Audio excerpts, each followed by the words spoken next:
Selamat malam Pak Sugeng. Selamat malam Pak Selamat Gegen. malam dan selamat malam pada teman-teman seluruh Nusantara. Ketemu kembali di channel kami Nescafe yang selalu tampil dalam episode yang selalu berubah dalam rangka memberikan edukasi dan pemahaman tentang dunia keperawatan. Jadi hari ini, malam ini saya kedatangan tamu yang sangat fenomenal nih. Jadi ya santai saja Pak. Jadi ini adalah sosok Pak Sugeng yang memang beliau adalah seorang perawat dari SPK yang sampai sekarang sudah menjadi punya gelar S2. Namun S2-nya bukan pada perawat, malah administratif. Tapi nanti kita bercerita tentang bagaimana sebetulnya sosok Pak Sugeng yang memang sudah banyak berkiprah dalam dunia perawatan. Baik, Pak Sugeng, terima kasih waktunya. Ini saya ngejar-ngejar waktu Pak Sugeng ini luar biasa karena memang beliau sibuk sekali teman-teman nih. Baru kali ini nih. Satu hal Pak Sugeng saya akan tanya ini mengenai karir Pak Sugeng. Ini kebanyakan kan teman-teman kalau lihat dari dunia perawatan kan banyak perempuan. Yang kelihatan mayoritas dalam dunia perawatan adalah wanita. Nah mungkin bisa cerita, kenapa bisa tertarik jadi perawat Pak? Bagaimana? Bisa ceritain? Silakan. Baik Pak Gegen, selamat malam, salam sehat untuk Pak Gegen dan keluarga, begitu juga buat kita semua. Terima kasih untuk kesempatan di podcastnya Nescafe ini. Paling tidak memang podcast ini bisa mengedukasi, memberikan semangat, inspirasi buat generasi perawat masa depan yang nantinya akan menggantikan kita semua, gitu ya Pak Gegen? Ya, betul. Pak Gegen, jadi sesungguhnya ya waktu sih nggak sibuk-sibuk juga sih di saat pandemi ini. Paling memang kesibukannya selain saya harus berkantor di unit pelayanan ambulan gawat darurat, ya memang ada beberapa permintaan narasumber ya terutama narasumber bagaimana mengatasi situasi transportasi dalam era pandemi seperti ini. Itu saja barangkali Pak Gegen, jadi memang kesibukan mengajar, kesibukan keluar kota, nah itu di masa pandemi kan jelas udah lama tidak bisa dilakukan sekitar 2 tahun ini. Terkait dengan yang ditanyakan Pak Gegen tadi, betul. Jadi memang dunia perawat identik dengan dunia wanita. Dunia wanita. Nah, kenapa saya tertarik dengan perawat? Sebetulnya sih dulu saya itu memang memulai saya itu dari keluarga anak tentara, tinggal di dalam komplek, kemudian dididik, dilahir, dibesar dalam pergaulannya juga dalam lingkungan tentara.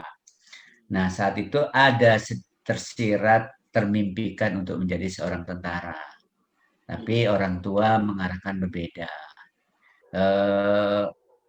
Arahan orang tua, karena memang sama lagi lah keterbatasan biaya, bagaimana cari sekolah yang gratis, kemudian setelahnya bisa bekerja.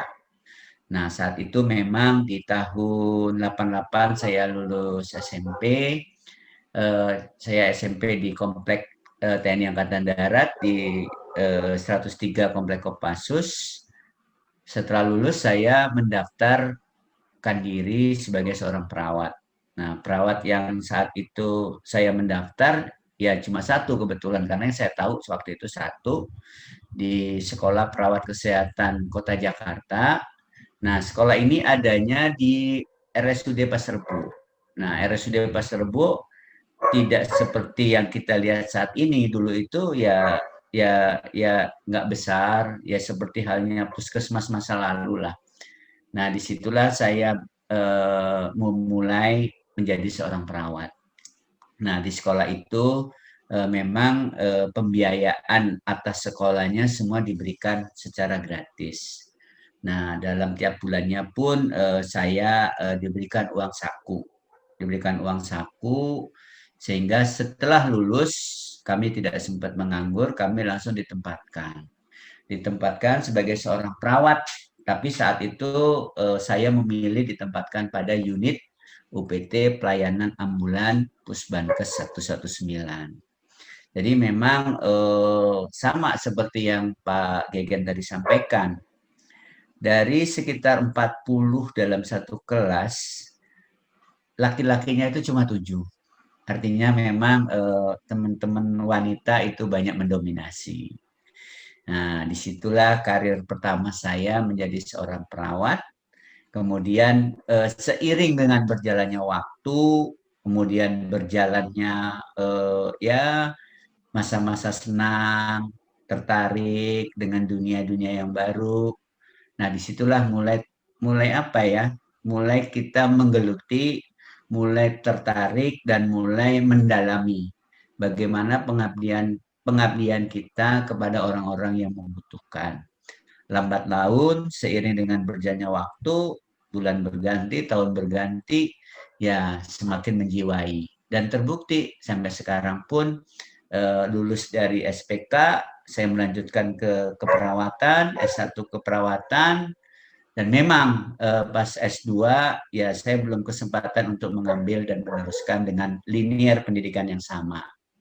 Kenapa? Karena saya ditempatkan pada posisi yang berbeda, yaitu posisi membina, kemudian mencerahkan, mengawasi berbagai SDM, termasuk juga mengelola tata kelola keuangan pada salah satu UPT Dinas Kesehatan. Itu barangkali Pak Gegen, kenapa saya memasuki dunia perawat.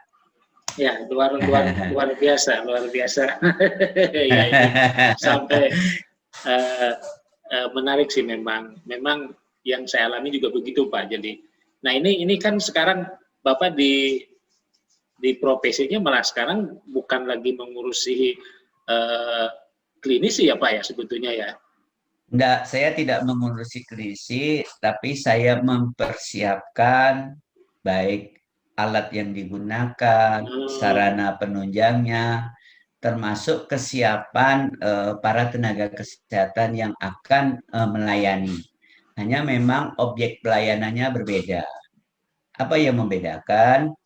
Kalau teman-teman yang saya siapkan, sarananya saya siapkan adalah pra-rumah sakit.